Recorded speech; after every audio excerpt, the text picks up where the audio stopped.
Among the Osmot people of New Guinea, there exists a way of life that has remained unchanged since the Stone Age. In 1961, it drew the attention of a restless young man named Michael Rockefeller. For the primitive Osmot tribes, life is a continual interaction of ghosts, spirits, and magic. Tribal warfare is commonplace and expected. Death must be met with revenge. Among these fierce Aboriginal men, Michael Rockefeller traveled to study and learn. In their midst, he disappeared and was never seen again.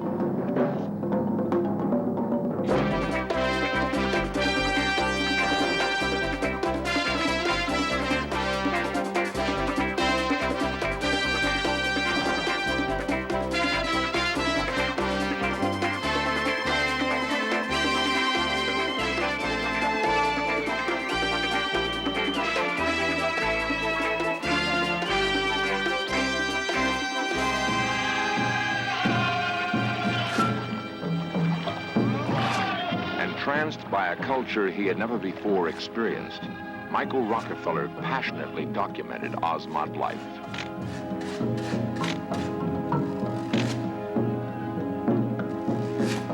The Osmot was an adventure beyond his wildest dreams, yet one from which he would never return.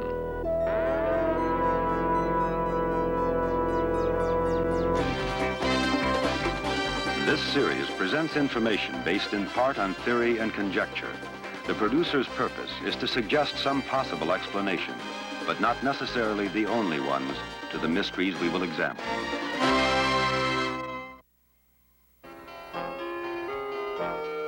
Harvard University, June 1960.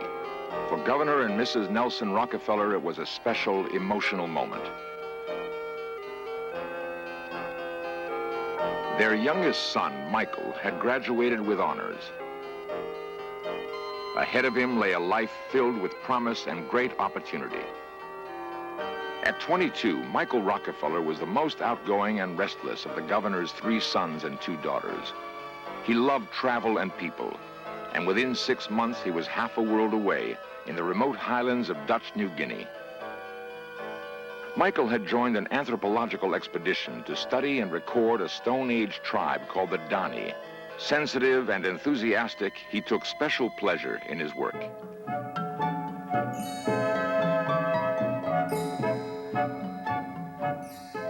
For 6 months, Michael served as the expedition's sound man and still photographer. When his work was over, he was drawn to another part of New Guinea, to a people called the Osmot.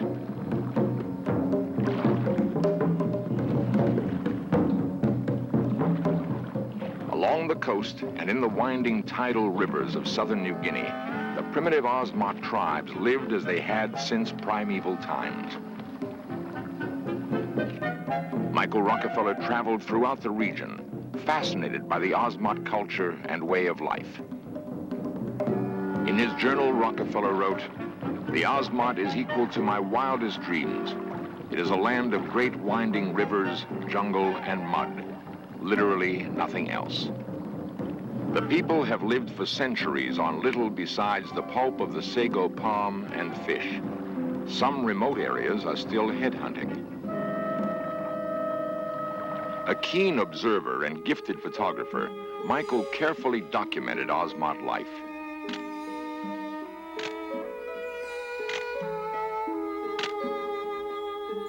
In the Osmot people, Michael sensed a nobility that he admired and compassionately recorded.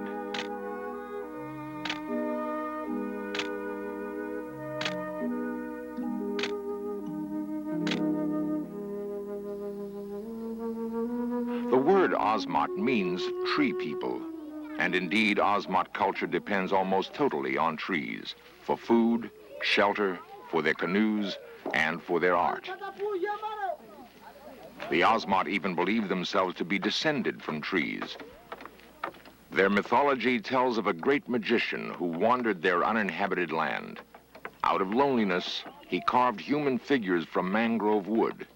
He beat softly on a drum and brought the figures to life.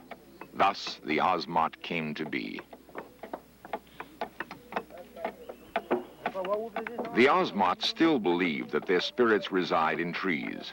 The felling of a mangrove tree begins an ancient ritual that intermingles art and violence. Before the cut mangrove trunk can enter the village, Ozmot women pelt it with mud, exorcising any evil spirits that may still live inside. Once the mangrove is cleansed of demons, the intricate carving begins.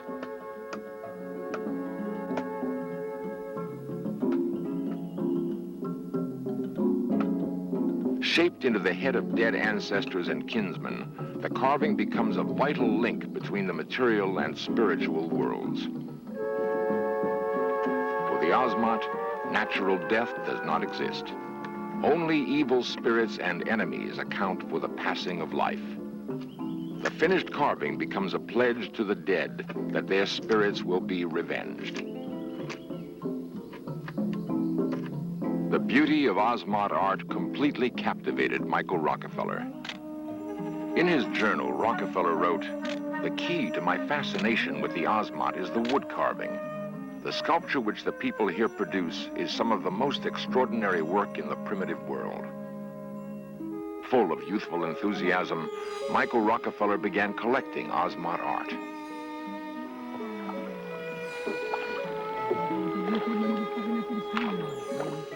As he journeyed from village to village, Michael observed the subtle details of Ozmot life. He wrote, "The rowers placed little effort behind their strokes, allowing the outflowing tide to carry the prows easily along."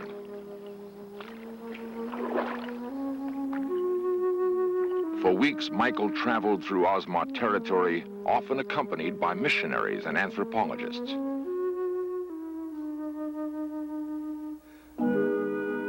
Gradually, he began to amass a wide collection of carvings. He dreamed of an exhibit that would pay tribute to the Ozmot's amazing creativity. On November 18th, 1961, Michael Rockefeller embarked on a native catamaran for a village up the coast. With him was Dutch anthropologist Renee Wassing and 2 native guides. The purpose of the trip was to pick up carvings for which Michael already had bartered. The makeshift catamaran was powered by only a single outboard motor. Michael had been warned of dangerous, unpredictable currents. At the mouth of the Islandan River, a massive tidal surge suddenly drowned the motor and capsized the boat.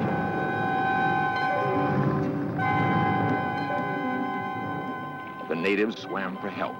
Rockefeller and Wassing clung to the boat, hopelessly adrift. After a night in the water, fearing the natives had failed, Michael decided to go for help himself. Using 2 empty gasoline cans for extra buoyancy, he swam for shore. Michael Rockefeller and Renee Wassing didn't know it, but their native guides had made it back to land. The closest village was only 11 miles away. Yet, in the thick jungle and deep mud of the Ozmot coast, the trek for help took nearly a day.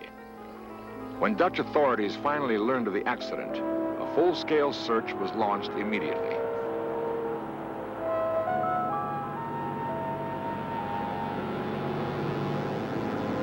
Searchers combed over coastal rivers and seemingly endless spans of dense jungle shoreline.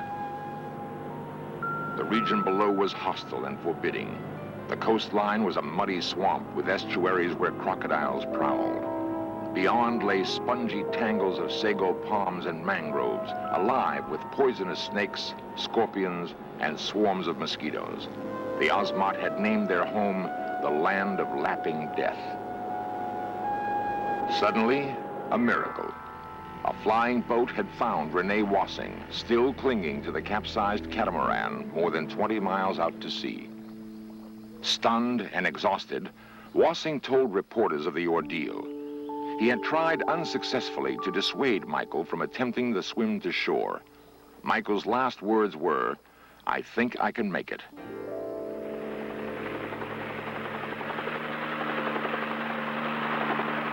Now the massive search efforts concentrated on Michael.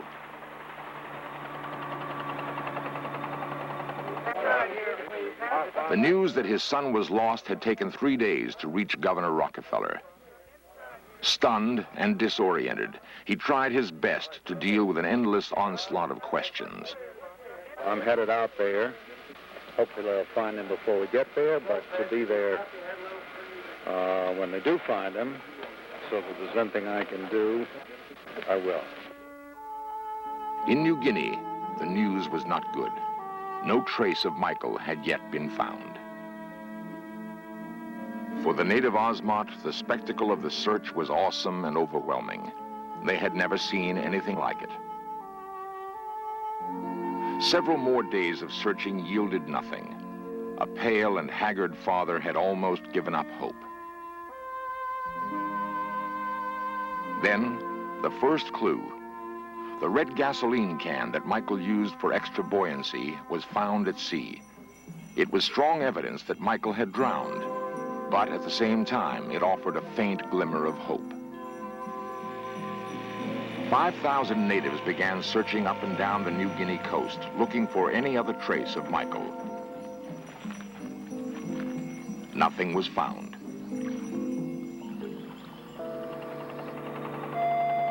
After nearly 2 weeks, the search for Michael Rockefeller was ended. For an agonized father returning home, the official conclusion seemed unavoidable. Michael Rockefeller had drowned at sea. Yet it was not long before speculation began that perhaps somewhere in the jungle, Michael might still be alive.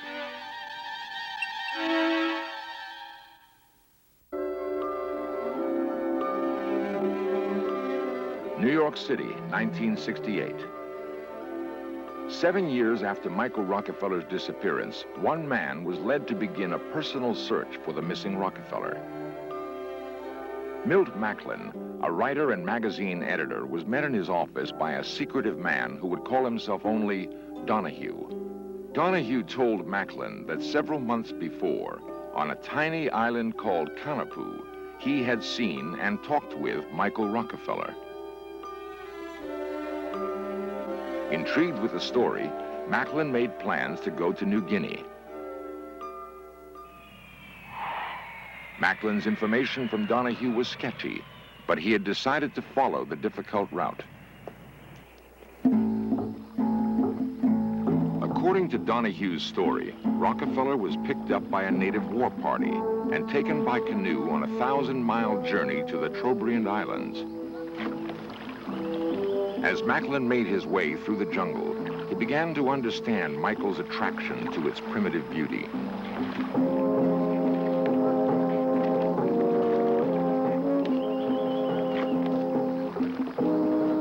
After several days' travel, Macklin reached a major village of the Trobriands. A local chief knew of Kanapu Island and described its general location. It was a long journey by native standards, but at last Macklin's destination seemed within reach. By hired boat, Macklin sailed for Kanapu. Even on the best local charts, it was but a speck. Finally, the island appeared, like a vision from a storybook.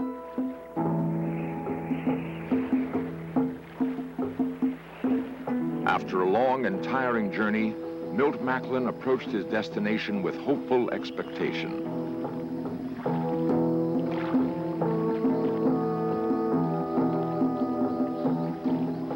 The island was a paradise, a beautiful tropical refuge. It was also an eerie place. There were few signs of life.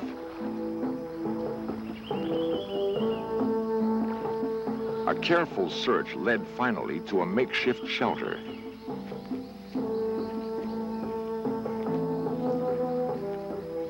The hut was abandoned. There was no sign of Michael Rockefeller.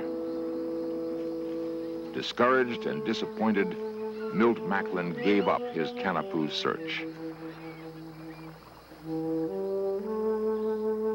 The fate of Michael Rockefeller remained a mystery. Yet for Macklin, the unsuccessful search had raised many questions. Was the Donahue story simply a cruel hoax, or did it bear some element of truth? Milt Macklin's determined search did not end on Canapu Island. For 2 more months, he traveled throughout New Guinea, looking for evidence that might prove conclusively what happened to Michael Rockefeller. Macklin traced down endless leads, but his final personal conclusion was based on information from a Dutch missionary, Father Cornelis van Kessel. Van Kessel had heard rumors from natives that Rockefeller was captured and killed near the Osmot village of Oats-Janep. A war chief named Ajam was mentioned in the rumors as the man who might be responsible. Recently, the chief of Oats-Janep was interviewed. He recalled the search for Michael Rockefeller. There were many airplanes and boats. We were afraid and blocked our river with trees. Our enemies in the other villages all say that we killed him. They want us to get into trouble. I am the chief. If we killed him, I would know.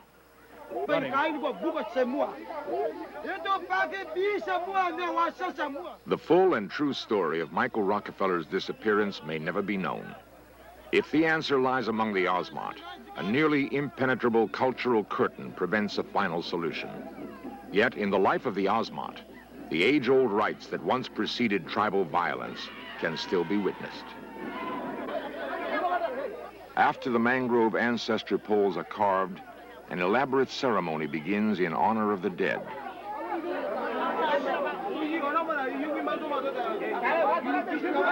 In the minds of the Osmot, life, art, magic, and death are inseparably interwoven, each continually affecting the other. Members of neighboring villages are ritually adopted by the celebrating tribe. Traditionally, however, they are the first to be killed when an intertribal feud arises. It is an accepted part in an ancient cycle of warfare and revenge.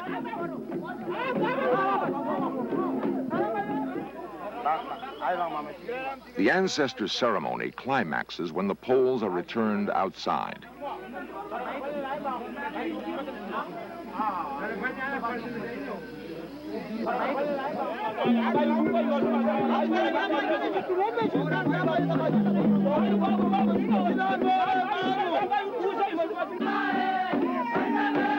In mock battle, the entire village dances around the symbolic poles.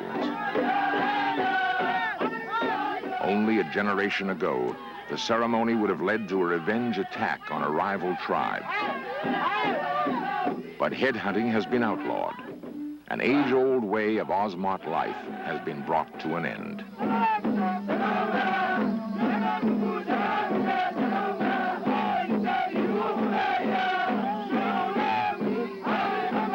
In his journal, Michael Rockefeller wrote, "The Osmot is filled with a kind of tragedy. They were a ferocious headhunting people, but now many villages are beginning to doubt the worth of their own culture. They crave things Western, even though these doubtful symbols of another world hide a proud form and replace a far finer, if less concealing, form of dress."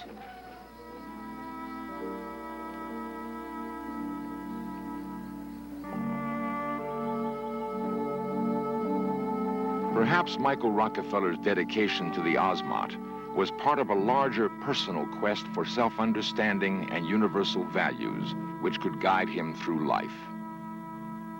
I'd like to just say a word about Michael himself. Ever since he was little, he's been very aware of people, their feelings, their thoughts. He's a person who has always loved people and been loved by people. He had a tremendous enthusiasm and drive, loved life, has always loved beauty in people, beauty in nature and beauty in art, whether it's painting or sculpture, and has been quite an artist himself. I think it's fair to say that he was never happier than he has been out there. Michael had one of the most exciting experiences of his life.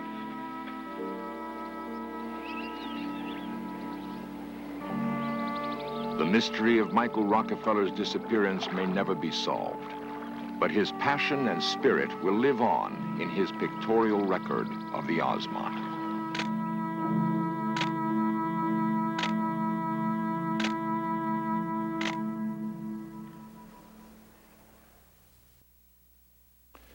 Before Michael Rockefeller traveled to New Guinea, he spoke of doing something romantic and adventurous at a time when frontiers, in the real sense of the word, were disappearing. Today, his tragic loss is underscored by the accelerating demise of the Ozmont people and their culture.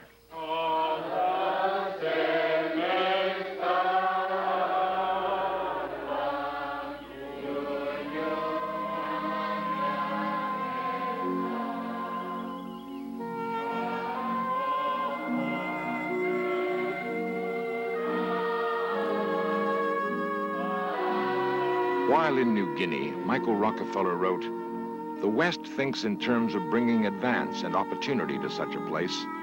In actuality, we bring a cultural bankruptcy which will last for many years." Tenuously, the Ozmont still hold on, among the last representatives of the beginning of humanity.